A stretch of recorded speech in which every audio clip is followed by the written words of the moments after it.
Good afternoon. I would like to take this opportunity to introduce myself. I am Sierra Henson. I would like to thank you all for coming out today to listen to my speech about reparations. First, I would like to introduce each of you to the camp.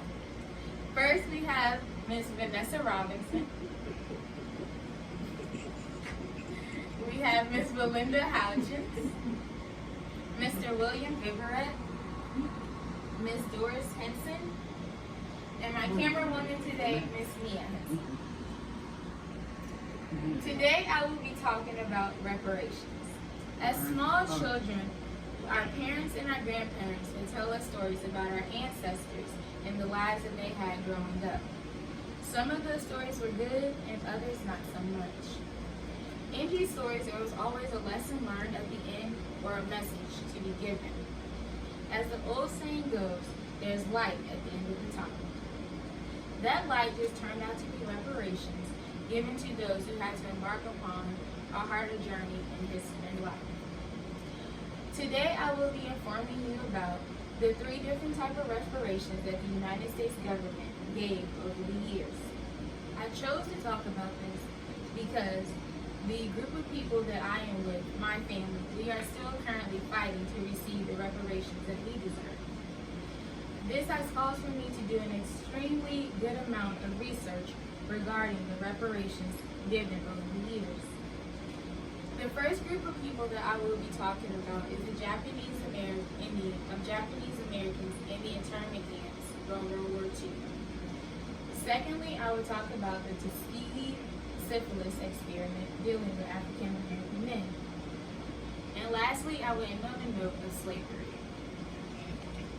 So let's begin by talking about the Japanese Americans in internment camps during World War II. According to History.com editor's article on Japanese internment camps, President Theodore Roosevelt in 1942 implemented these camps after the bombing of Pearl Harbor, done by Japanese forces. These camps lasted from 1942 to 1945. Camps were located across the United States of America in states such as California, Arizona, Wyoming, Colorado, Utah, and Arkansas. According to Howard Hasman and Eremitas, research showed that 120,000 Japanese Americans were affected by this. These Japanese Americans were put in prison-like camps, and it did, as long as you were identifiable as Japanese, then you were sent. It didn't matter if you were a U.S. citizen or not.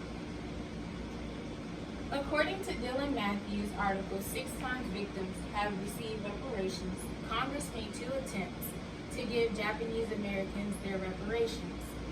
The first attempt took place during the Japanese American Claims Act of 1948, and the second took place during the Civil Liberties Act of 1988. From 1948 to 1965, an estimated total of $38 million was supposed to be given to Japanese Americans.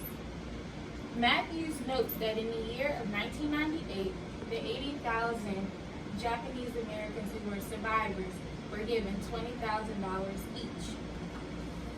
$20,000.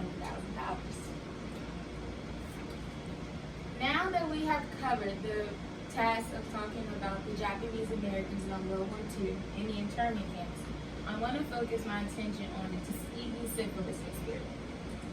According to the Centers of Disease Control and Prevention, in the year of 1932, the Public Health Service wanted to record and investigate the natural history of syphilis on African American men to get a treatment.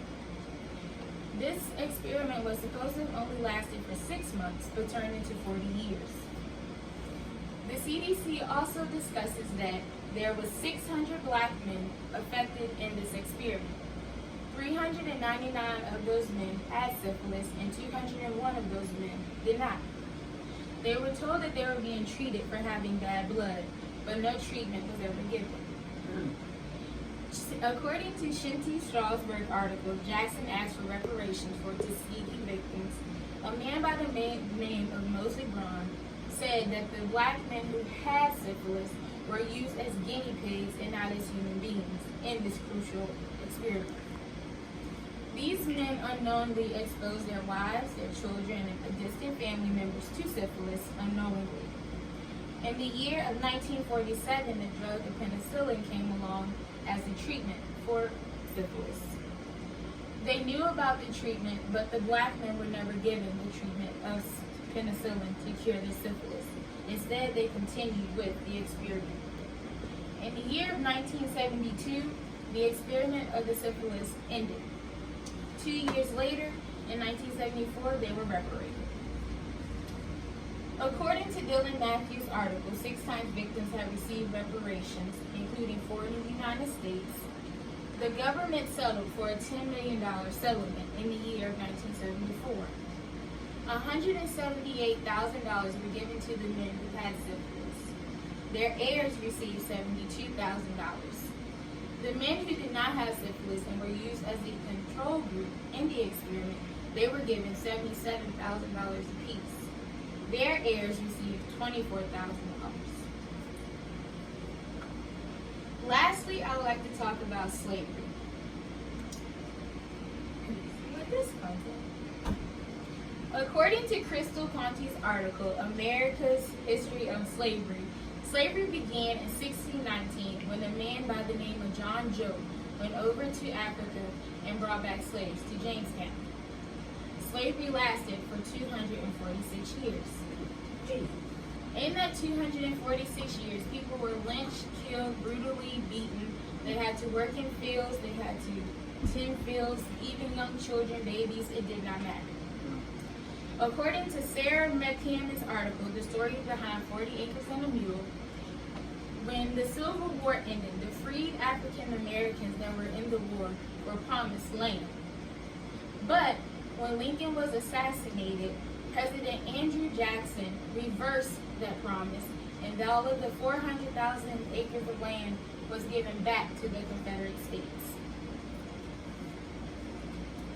According to Timba Mashanga's book on slaves and colonialism, A Man's Humanity to Demand Reparations, arguments have been made to say that people do not believe that African Americans in today's time should be reparated for what their ancestors went through.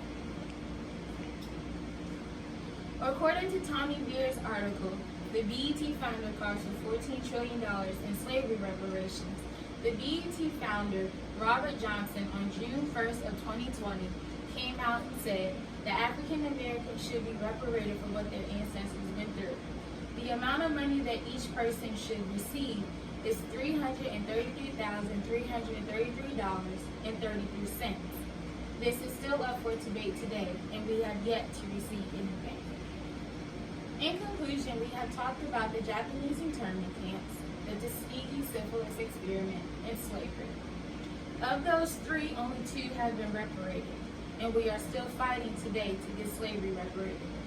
I have chosen this because I was told stories of my own great-grandfather who came here from a runaway slave to Louisa County and started his own family. This is where my roots come from. But I want to thank you for coming out, and I appreciate you for listening to me today. Thank you.